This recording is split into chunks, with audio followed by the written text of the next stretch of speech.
The Nightingale and the Rose by Oscar Wilde. She said that she would dance with me if I brought her red roses, cried the young student. But in all my garden there is no red rose. From her nest in the home oak tree, the nightingale heard him, and she looked out through the leaves and wondered. No red rose in all my garden, he cried, and his beautiful eyes filled with tears. Ah, oh, what little things does happiness depend. I have read all that the wise men have written, and all the secrets of philosophy are mine. Yet for want of a red rose is my life made wretched. Here at last is a true lover, said the nightingale. Night after night have I sung of him. Though I knew him not, I knew him not. Night after night have I told his story to the stars, and now I see him. His hair is dark as the hyacinth blossom, and his lips are red as the rose of his desire. But passion has made his face like pale ivory, and sorrow has set her seal upon his brow. The prince gives a ball tomorrow night, murmured the young student, and my love will be of the company. If I bring her a red rose, she will dance with me till dawn. If I bring her a red rose, I shall hold her in my arms, and she will lean her head upon my shoulder, and her head will be collapsed in mine. But there is no red rose in my garden, so I shall sit lonely, and she will pass by me. She will have no heed of me, and my heart will break. Here indeed is the true lover, said the nightingale. What I sing of, he suffers. What is joy to me? To him is pain. Surely love is a wonderful thing. It is more precious than emeralds, and dearer than fine opals. Pearls and pomegranates cannot buy it, nor is it set forth in the marketplace. It may not be purchased of the merchants, nor can it be weighed out in the balance for gold. The musicians will sit in their gallery, and the young student and play upon their stringed instruments, and my love will dance to the sound of the harp and the violin. She will dance so lightly that her feet will not touch the floor, and the curtsies in their gay dresses will throng around her. But with me she will not dance, for I have no red rose to give her. And she flung herself down on the grass and buried his face in his hands and wept. Why is he weeping? Asked a little green lizard, as he ran past him with his tail in the air. Why indeed, said a butterfly who was fluttering about after a sunbeam. Why indeed, whispered a daisy to his neighbor in a soft, low voice. He is weeping for a red rose, said the nightingale. For a red rose, they cried. How very ridiculous. And the little lizard, who was something of a cynic, laughed outright. But the nightingale understood the secret of the student's sorrow, and she sat silent in the oak tree and thought about the mystery of love. Suddenly she spread her brown wings for flight and soared into the air. She passed through the grove like a shadow, and like a shadow she sailed across the garden.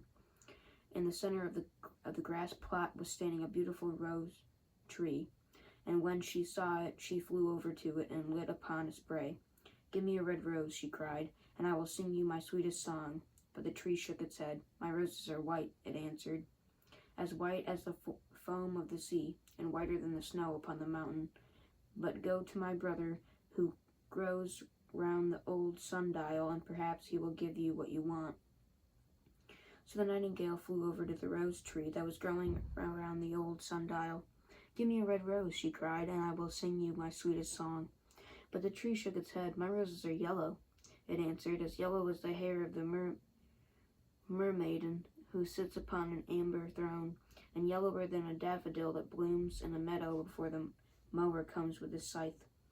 But go to my brother who grows beneath the student's window, and perhaps he will give you what you want. So the nightingale flew over to the rose tree that was growing beneath the student's window. Give me a red rose, she cried, and I will sing you my sweetest song. But the tree shook its head. My roses are red, it answered, as red as the feet of the dove, and redder than the great fans of coral that wave and wave in the ocean cavern. But the winter has chilled my veins, and the frost has nipped my buds, and the storm has broken my branches, and I shall have no roses at all this year. One red rose is all I want, cried the nightingale, only one red rose. Is there no way by which I can get it? There is a way, answered the tree, but it is so terrible that I dare not tell it to you. Tell it to me, said the nightingale. I am not afraid. If you want a red rose, said the tree, you must build it out of music by moonlight, and stain it with your own heart's blood. You must sing to me with your breast against a thorn. All night long you must sing to me, and the thorn must pierce your heart, and your life-blood must flow into my veins and become mine. Death is a great price to pay for a red rose, cried the nightingale, and life is very dear to all of us. It is pleasant to sit in the green wood and to watch the sun in his chariot of gold and the moon in her chariot of pearl. Sweet is the scent of the hawthorn, and sweet are the bluebells that hide in the valley and the heather that blows on the hill, yet love is better than life.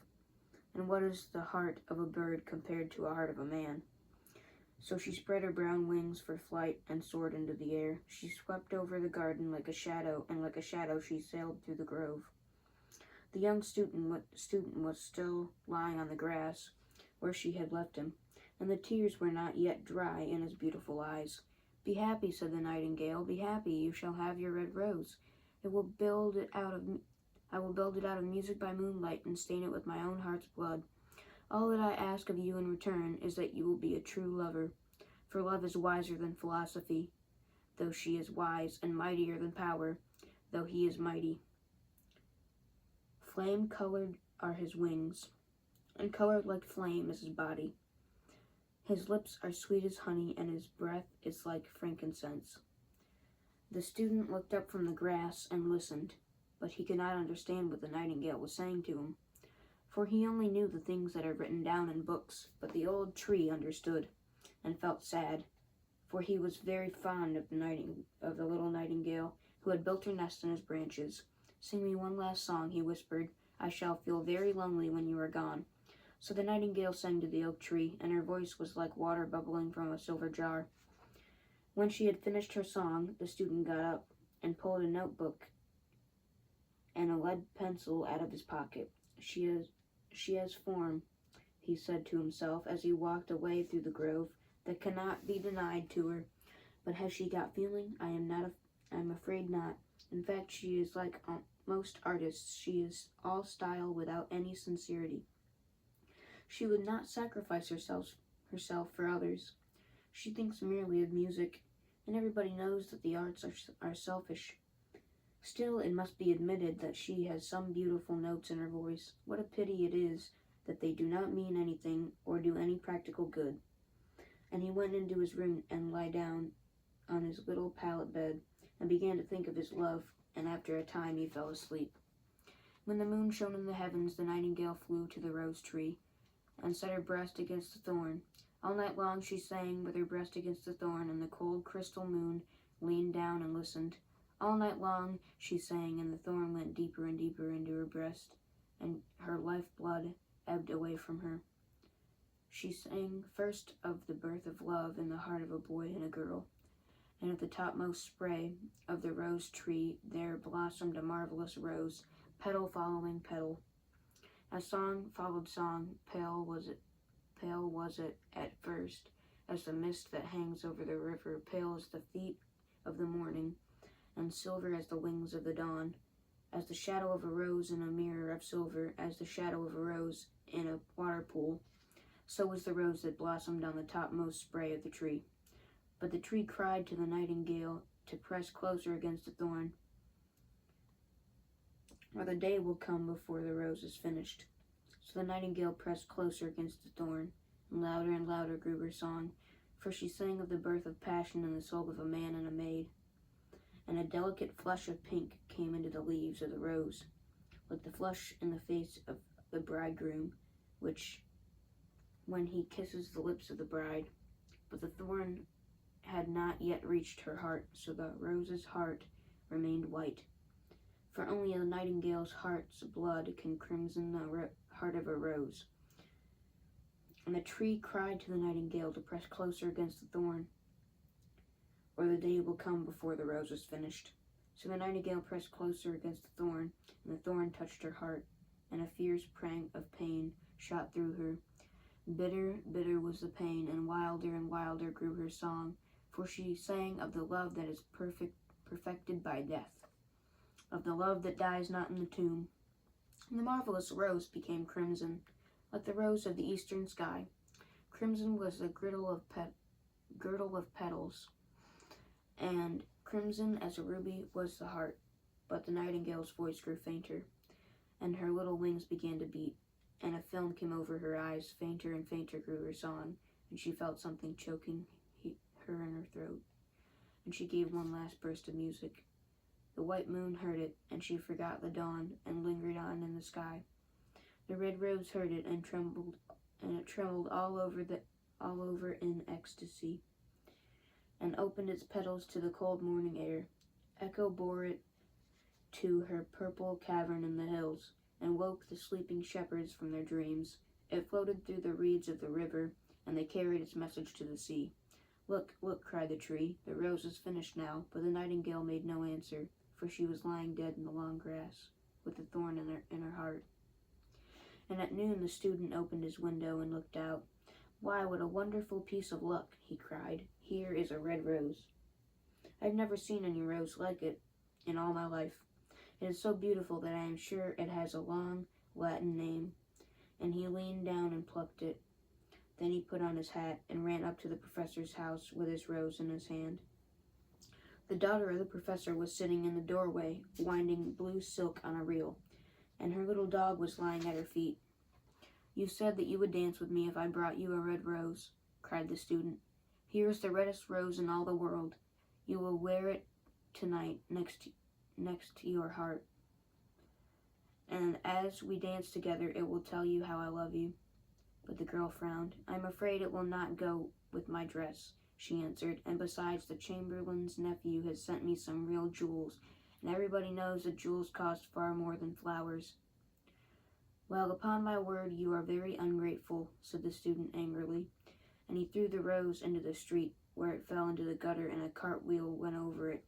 Ungrateful, said the girl. I tell you what, you are very rude, and after all, who are you? Only a student. Why, I don't believe you have got any silver buckles to your shoes, as the chamberlain's nephew has. And she got up from her chair and went into the house. What a silly thing love is, said the student, as he walked away. It is not half as useful as logic, for it does not prove anything, and it is always telling one of things that are not going to happen, and making one believe things that are not true. In fact, it is quite unpractical. And as in this age to be practical is everything, I shall go back to philosophy and study metaphysics. So he returned to his room and pulled out a great dusty book and began to read. Thanks for listening. I will be sure to read another part pretty soon. Sorry for the long break. I really wanted to read, but I just didn't have time. I will see you guys in the next video. Good night.